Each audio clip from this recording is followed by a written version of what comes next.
Hello, I'm Janet Silver, and this is Top of Mind. With the rise of populism and an increase in polarization magnified by the pandemic, trust in democratically elected governments and democracy itself is eroding. In this series, we will talk about those threats, what makes for good governance, including the role of a professional, nonpartisan public service, and offer possible solutions to restore public trust in our institutions. Michael, I want to get to your book in just a moment because it directly relates to the discussion that we're having today. But first, let's get to the Top of Mind study. It was the result of a partnership between the Institute on Governance and the Brian Mulroney Institute of Government. The study was conducted in 2021, and it focused on senior executive leaders working at all three levels of government and the challenges that they face. What stood out for you in this study? Well, I accept the study as a valid survey of a good sample of public sector leaders. It seems very influenced by the pandemic experience, and I'll defer to their experience because I was not directly involved. I was a citizen and and a parent and so on during the pandemic. So I'm sure it's a valid snapshot. Some of it seems very familiar to issues that are, being discussed widely. The issues around trust and the effect of social media on the political discourse. The state of the federation is an area I think I would dissent a little bit from what seems to be jumping out of the study. But it seems consistent with a lot of the other kinds of things that you're reading about today. It is a bit more of a diagnostic than a prescription of remedies. So I was left sort of saying, okay, now what? Like what where do we go from here? Let's get into the where do we go from here maybe later on in our discussion. But back to the study itself. One of the things that was noted in this study was the poor or lack of diplomacy and collaboration between all three levels of government. And the respondent said that could be contributing or undermining trust in our institutions. I'm wondering whether or not you saw that when you worked in the public service.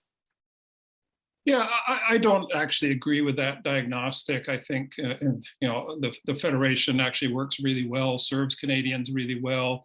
It's about 9/10 of the work is below the like the iceberg below the surface. There are many channels of federal, provincial, and provincial municipal cooperation and collaboration.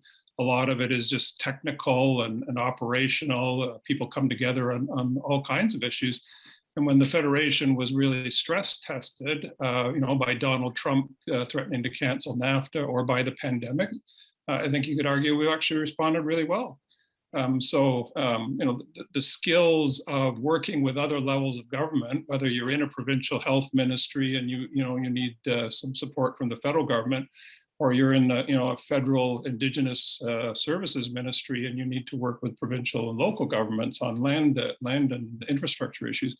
Those are key skills for the public service in Canada. And no government can accomplish its agenda entirely by itself. So the political leaders, whether they're federal, provincial, municipal, or Indigenous, also have to be adept at the skills of collaboration. You raised this just a moment ago. You talked about Donald Trump. Let's just break that down for a second, because what we saw polarization in this country at the beginning of the year, I'm referencing, of course, the truck convoy protests and how that spread across the country. I'm wondering whether or not you think that some of that was a challenge for the public service, or that could just feed into the whole idea that polarization, populism, if you will, is hurting the public service in impacting how they do their job. Well, I think it's still a bit early to tell the full impact of what happened in February. I think it was greatly amplified by media and social media coverage and looks bigger than it was. The fact was that Parliament continued to sit, Cabinet continued to meet.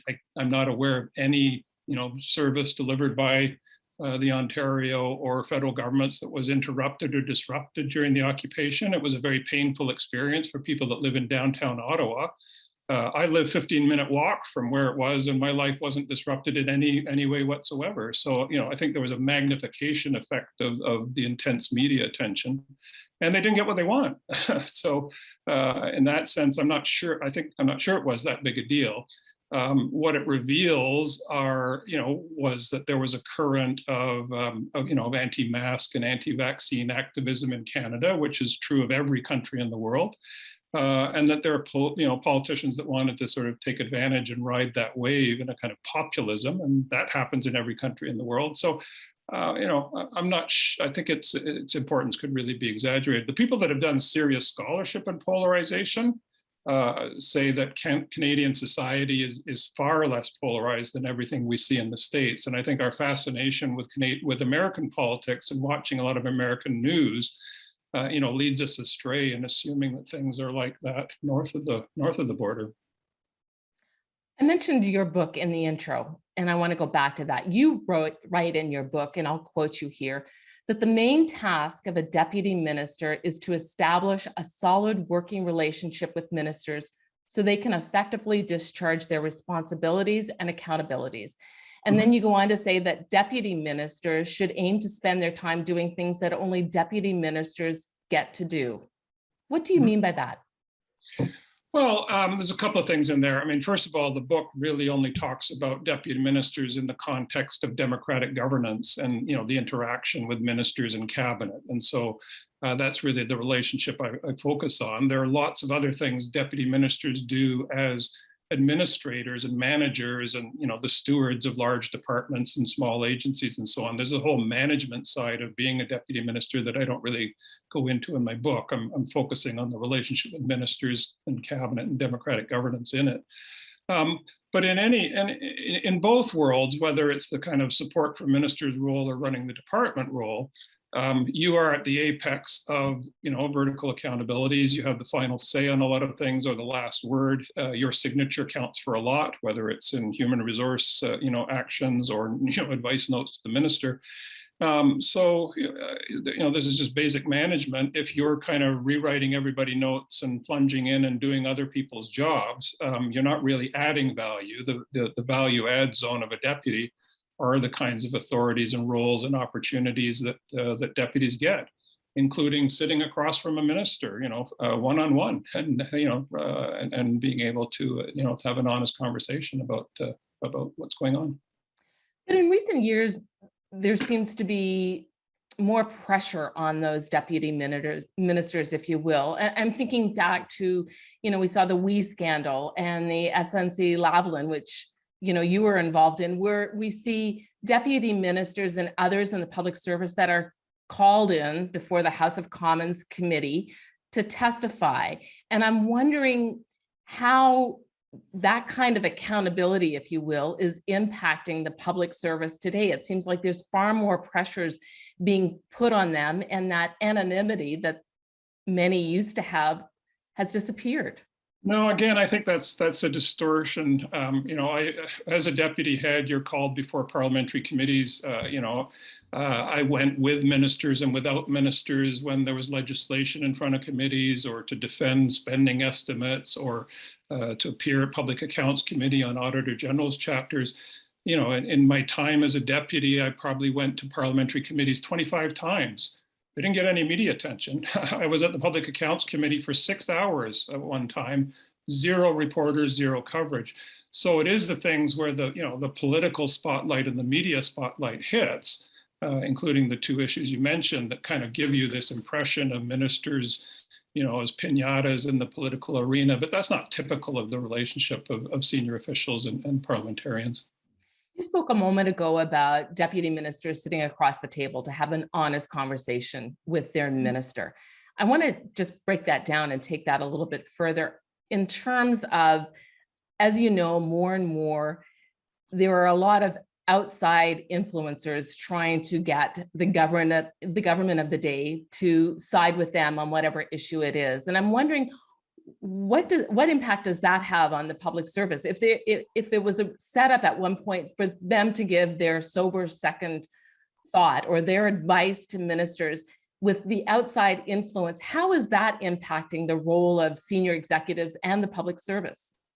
Yeah, again, I don't think it's a new thing. There have been lobbyists in Ottawa since the mandate of Sir John A. Macdonald. There are about 400 industry associations and lobbyist groups, registered in Canada, all of whom trying to influence the outcome of policies and laws and regulations. And there's nothing wrong with that. That's so what's happened in terms of ensuring we have good governance in the country is a lot more transparency about that. Lobbyists have to register, contacts have to be disclosed, and so on.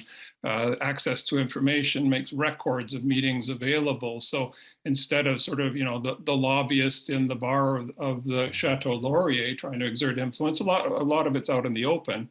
And most governments now engage in very, very deep or broad consultations before they take big decisions. You wouldn't just sit in a boardroom in Ottawa or Hull, cook up a policy and then roll it out for announcement. One of the skills of the modern public service is running engagement and consultation policy, processes, and bringing groups together around roundtables to hammer out some of their divergent views. Using the internet, and platforms like this one, to bring people together. So a lot of governance in this century is out in the open or on on social media platforms and that sort of thing, and that's healthy. That leads to better governance. Get back to what we were talking about just a moment ago in terms of anonymity. Mm-hmm. I'm wondering whether or not seeing more public servants having to come before and testify, taking on no longer maybe a faceless role in government. Do you think that impacts who decides to join the public service? I wouldn't think so. The millennials and the generations that we're hiring from are used to having their entire lives out there on Instagram and TikTok and social media platforms. Their concept of privacy is very different than the one that we boomers carry around. So I don't think being out in the open is different. It's clear that if you move into senior positions where you have some of the authority and the decision making, or the advice function, let's say assistant deputy minister and up, you're going to be a more public figure. You're going to be more visible, and I don't think that's reversible, and I don't think it's entirely negative either. I mean, with the power comes some accountability. So what's undesirable is when that turns into sort of anonymous bullying and harassment and threats, which we have seen, public health officials during the pandemic, being doxxed and having their private, addresses posted on the internet. There's been a lot of threats and harassment of public figures, not just politicians, but now public servants and others. And this isn't unique to the public sector. It happens to sports coaches and athletes and artists and journalists and so on. It's one of the problems of the current decade. But I think if people don't want to be visible, they may not seek promotion into the senior ranks as fast as they used to. But I'm not sure that that's going to be very easy to measure. I want to switch gears to the budget, which was tabled on April 7th.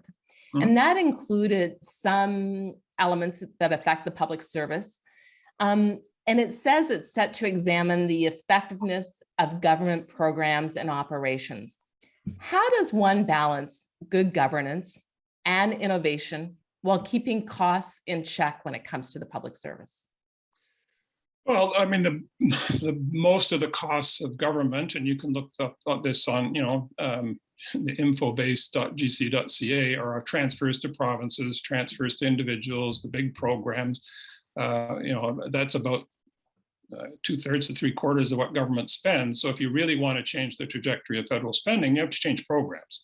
The running costs of the public service are largely the sort of salary and benefit costs of 300,000 public servants. And then there's a little bit of money for things like buildings and computers and tools and travel and so on. So there isn't really that much to work with to achieve any particular fiscal target by the Minister of Finance. So I was pleased to see that they don't see this as the way to balance the budget or get back to surplus. The numbers simply wouldn't add up.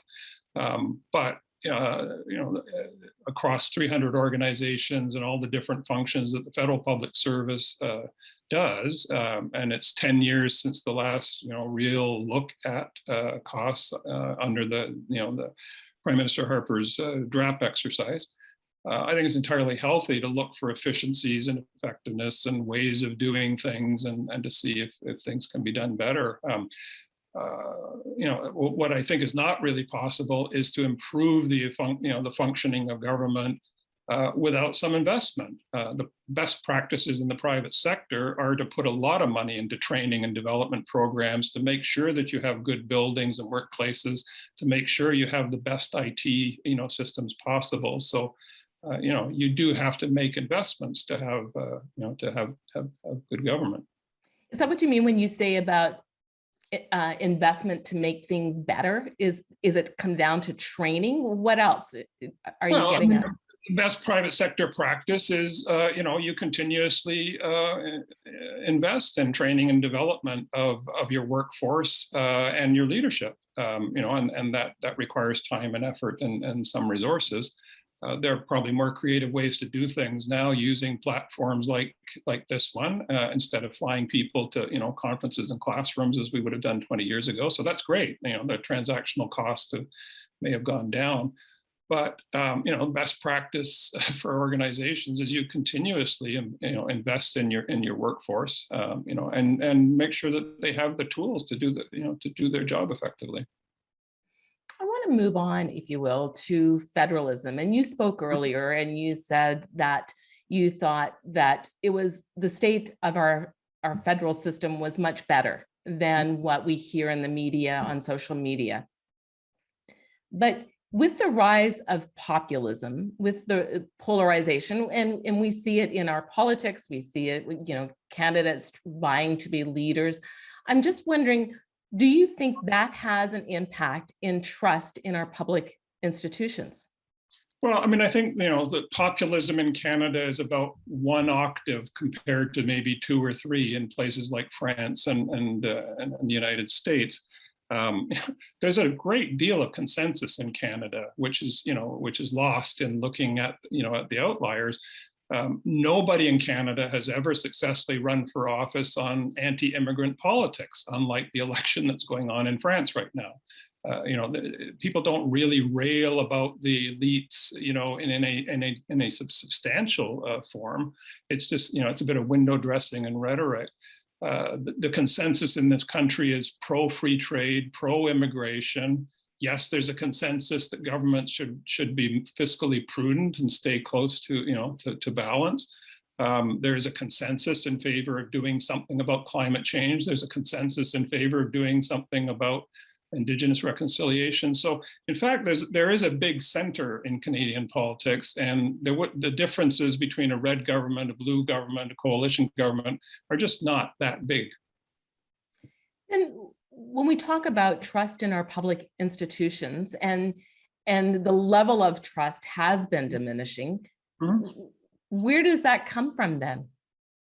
Well, I defer to the work by the Edelman Trust. It's declined in every country, and all institutions, whether it's politics, journalism, lawyers, even big business leaders who had a good run about 10 years ago. People are less enamored of the Elon Musks and the Bill Gates of the world than they were 10 years ago.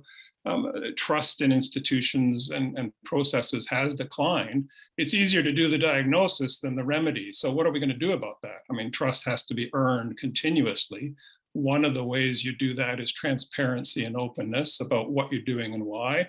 And the other is results. That as long as when people get the sense that government is working for somebody else and not in the interests of me and my family, then they become disenchanted and easily seduced by the simplistic populism. So the key antidote, as far as I can tell, is to continue to deliver effective government, a responsive government, to listen to people, and to make sure that they feel included in the process of decision making. But who leads that? Is that the role of the politicians?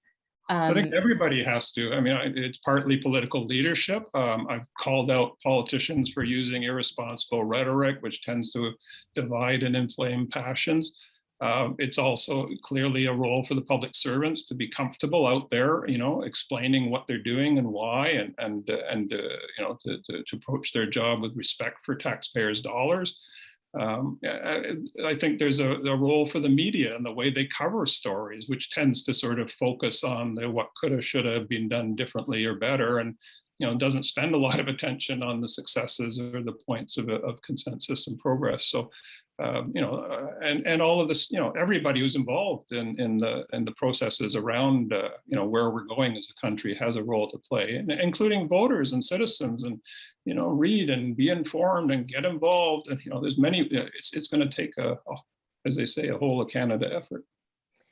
Getting back to something that you said earlier in terms of the three levels of government working together, and it was your experience, your inclination to say that, or you said that your experience has been that they have worked together. But in this top of mind survey, senior executives are saying that there's much more that could be done, that it's not as collaborative.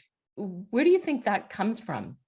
Well, I think that there's an effect well known in statistics that you can draw a graph and make things look steeper or flatter depending on the scale you use, and the same is true of history.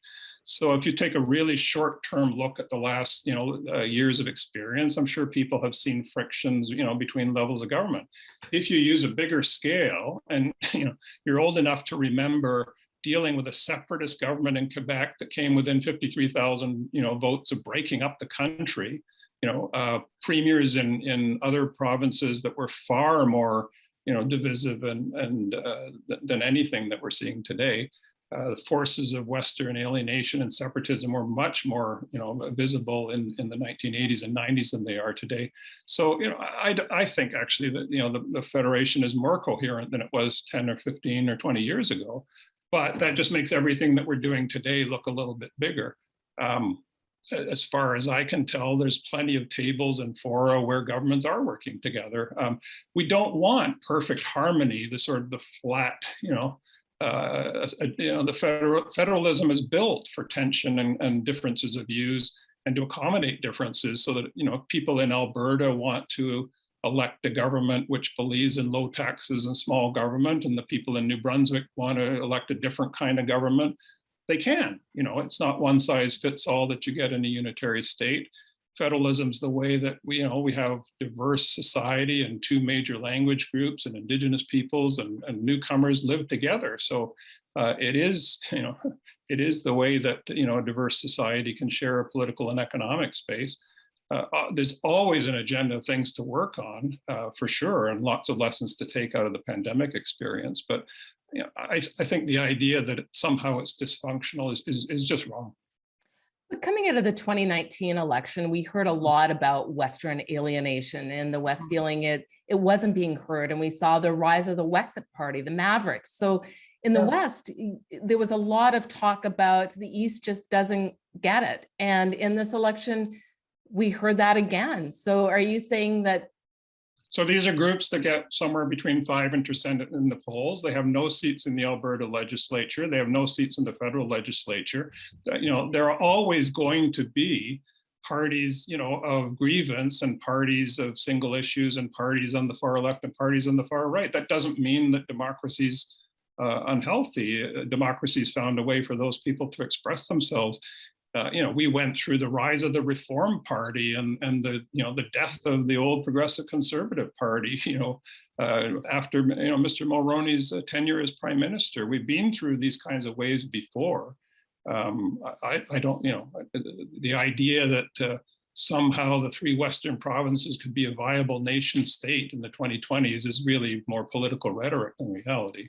So I mean, people can chase it if they want, but we'll find out in the next little while, who's going to be the premier of Alberta, and there'll be an election in Alberta and an election in Saskatchewan. But as I said, there's nothing wrong with some tension, within the Federation, and people having different aspirations and views.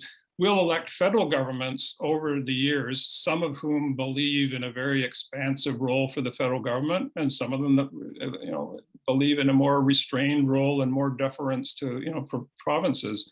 And we'll have governments that believe in big, expansive government, and we'll have governments that believe in smaller, leaner government. And that's just the ways of democratic politics.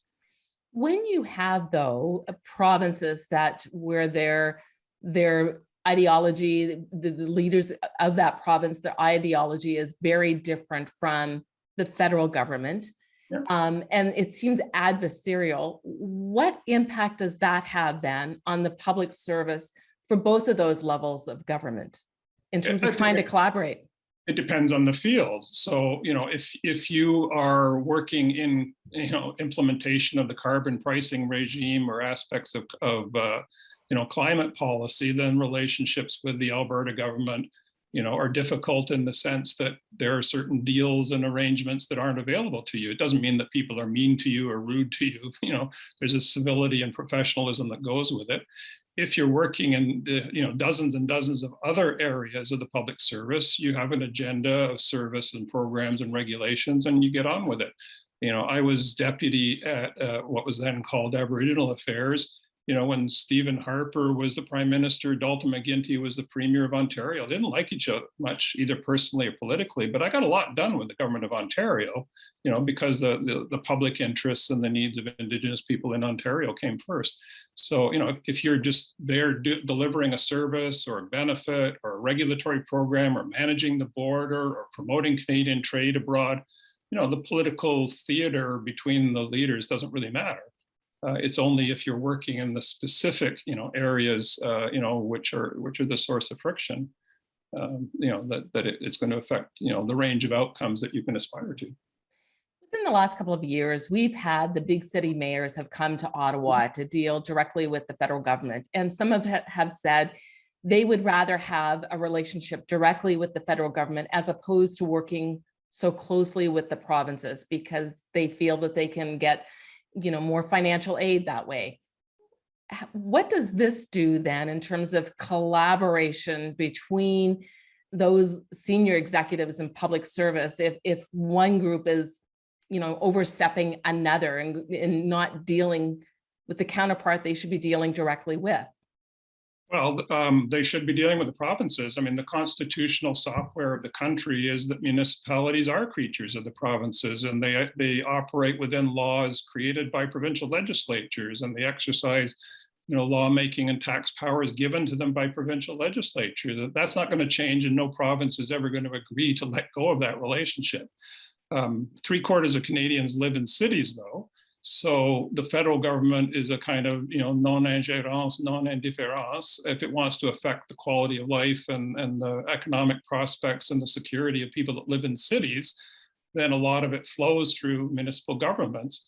The government's aspirations to increase the supply of housing, in the recent budget, are going to run right into local land use, and zoning and NIMBYism and transit, route options that are largely determined by provincial governments, and our aspirations to, to deal with climate change mitigation or climate change are going to run into a bunch of powers that the, city governments exercise and so on, immigration, homelessness, and so on. So, I mean, we have, federal, provincial, municipal, and Indigenous governments, and we're condemned to have to work together. When we talk about public trust in our institutions, do you think that it's possible to have public trust on a federal level, but perhaps not at a provincial level?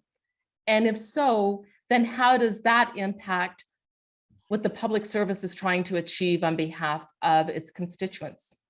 Well, I think what you find in these trust barometer measures is that they often kind of blur and blend people's perceptions of the elected politicians and the government of the day and people's perceptions of the public service or the more permanent institutions of government. I haven't seen any studies that really make that distinction very well. We have 13 provincial and territorial governments. They go up and down in popularity, with their citizens, and people's views of them will change. People's view, what I've been told over and over again, is people's views of government are overwhelmingly influenced by their service experiences and the last transaction they had. So, if they got their driver's license renewed quickly, or they had, they got their health card, or they, whatever their interactions with government are, they tend to have a fairly, neutral, benign view of government. And when they have frustrations and bad service experiences, they tend to get irritable and crabby about their government, and that seems to drive a lot of the approval numbers, of both politicians and the public service. So, as I said earlier, good, effective service delivery and programs is really the key to, to retaining that trust.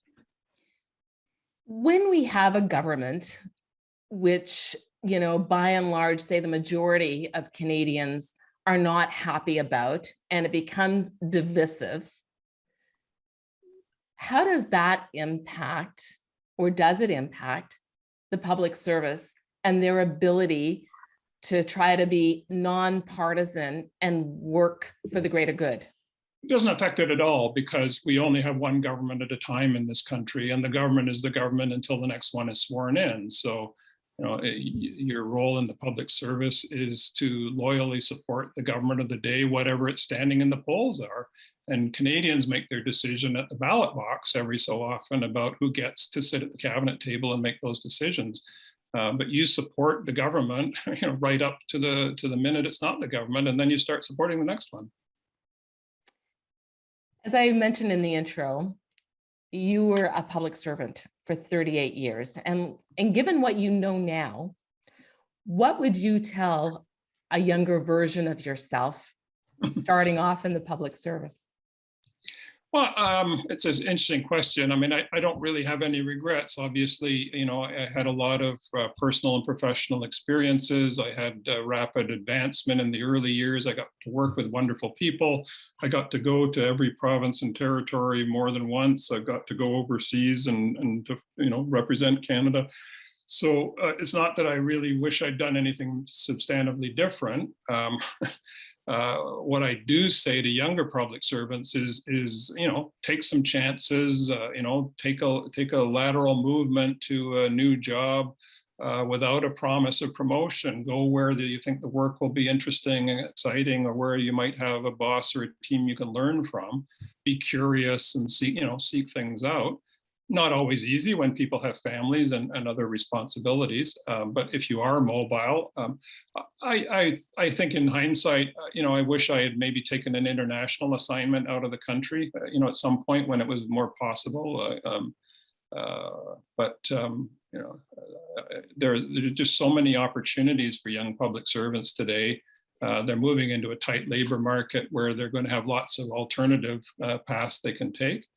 But there's always an opportunity to serve your country and make a difference. It's over 300 organizations with wide variety of career paths, and whether you're a lawyer or a financial analyst or a geographer or an economist, or I go on and on and on, or there are opportunities and career paths in the federal public service. And a lot of the most interesting work in the public sector is done in provincial governments, as we've learned over the last few years, working in a provincial health ministry or social services ministry. Can be incredibly interesting and rewarding work. And working in cities, as we were talking about earlier, is where often you're dealing with citizens' needs in a very real way. So if you get opportunities to spend part of your career on loan or assignment at another level of government, I'd encourage that as well. How do we make working in the public service more appealing for young people and for people to stay within that sector, because that kind of continuity is so important? Yeah, I mean, there's no evidence that there's any trouble attracting people. That anytime you open a competition or a selection process, that the public service is flooded with applications from across the country. There are still young people and mid-career people that want to make a difference or serve their country, and some of the most interesting work in their field, is in government. If you're a lawyer, a lot of really interesting work is done by the Department of Justice, and so it's an attractive place to work and so on. I think the issue is the one that you mentioned, which is retention. In a tight labor market, people may be easily tempted to go somewhere else, whether it's the private sector or the NGO or a job in another country and so on. So, obviously you always work at recruiting and trying to, identify talent and energy and potential. But I think, the bigger challenge for this crop of managers is going to be persuading people to stay. And in some ways, it goes back to what I was saying earlier. Providing a workplace where they get opportunities to do interesting things, where they're given authorities and room, as I was early in my career, and they get training and development. The best practice in private sector is you make sure that people get learning and training and development opportunities, and that's going to be a key to retention. When you were the top civil servant, what were some of the key challenges you faced with your senior executive team? Well, I was constantly sort of renewing them, and that's what deputy ministers often do is, they don't pick everybody in their organization, but they do pick their immediate direct reports by and large. And so I was always involved in at least one or two people at the table was in the process of moving or leaving, and I was selecting the next person. So the team I started with was not the team I finished with, and so on. So about half of what you do as a senior executive is involved in personnel issues of one sort or another. So that's that's true of the clerk as the head of a department, as it would be for any deputy level manager. My main challenge, was the one of helping a rookie government early in its mandate, get established and get momentum. So I was there for the sort of startup phase of the government. I'm sure dealing with the government now that's 6-7 years into office and very experienced is a different kind of clerkship than the one I had. But I was very pleased to be there at the startup phase, as I was with the startup of the Harper government and the startup of the Martin government. Did you hear any concerns, though, from senior executives trying to earn the trust of their minister or having themselves heard by their minister? And how did they deal with that? Well, there's always a kind of a period of establishing the relationship. You could be in the middle of the mandate and you get a shuffle and you get a new minister, which is what I focus on in the book, is you have to establish a new relationship with the new person. Or you may get moved, and you end up in a new department, and you have to set up a relationship with a minister who's already been there for a while and is already kind of set in their way of doing things. So there's this constant, breaking up and reestablishing of pair bonds, as I talk about in the book, and that's part of the art of being an effective deputy minister. Looking back from where you started in public service, you're retired now. How would you define the public service today in terms of trust in our institutions, trust in the public service? Is it better than it was? Do we still have a ways to go? And if so, how do we get there?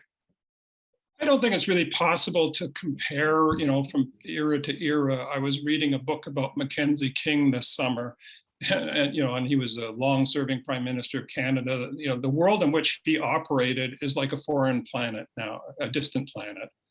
He took his first airplane ride at the age of 64. He conducted politics, through the train and the telegram, and so on. And he had it was a completely different period. And I think I started in government in the early 1980s, which is literally before the internet and before smartphones and before social media. So, each of these things changes the environment and, in many ways around our politics and around citizens' expectations. And so the politics evolves and the role of the public service evolves. I think the public service today is far, far better than the public service I joined. It's more diverse, it's more inclusive. Public service I joined was run by males. There were very few women in positions of responsibility. It was certainly very white, not terribly diverse. It was a place where you could, people lost their security clearances for being gay. People, there was a lot more harassment, and bullying conduct, which today would get you fired. So it's a healthier workplace. It's a more inclusive workforce. And it's adapted to all of these things. About 85% of citizens' interactions with government are on the internet now. So it's just a different kind of government. But there'll always be a role for managers and leaders who have to organize teams and set deadlines and grow grow the capabilities of their team and be responsive and accountable for some piece of the work that's done in the public service. So there'll always be a focus on sort of management and leadership skills, but what they mean in the 2020s is going to be very different, context at least, than it was in the 1980s and 1990s. But you mentioned social media. I'm sure, though, with the pressures of social media and what's out there, that's certainly got to have an effect, maybe not always positive in terms of, those trying to do their job, right? They're constantly under a spotlight. But it's also made government more transparent and open than it's ever been in our history. There's more information about government available to citizens on their phone than ever before. You can go to GC Infobase, you can go to the Open Canada site, you can read, as much as you want of the processes of government, whether they're discussion papers and consultations. You can watch meetings that are taking place. You can see all of the every single grant and contribution agreement, every single contract, every promotion in the military, every regulation, it's all there and it's available to citizens. And so, that open government, I think, is actually a very positive development.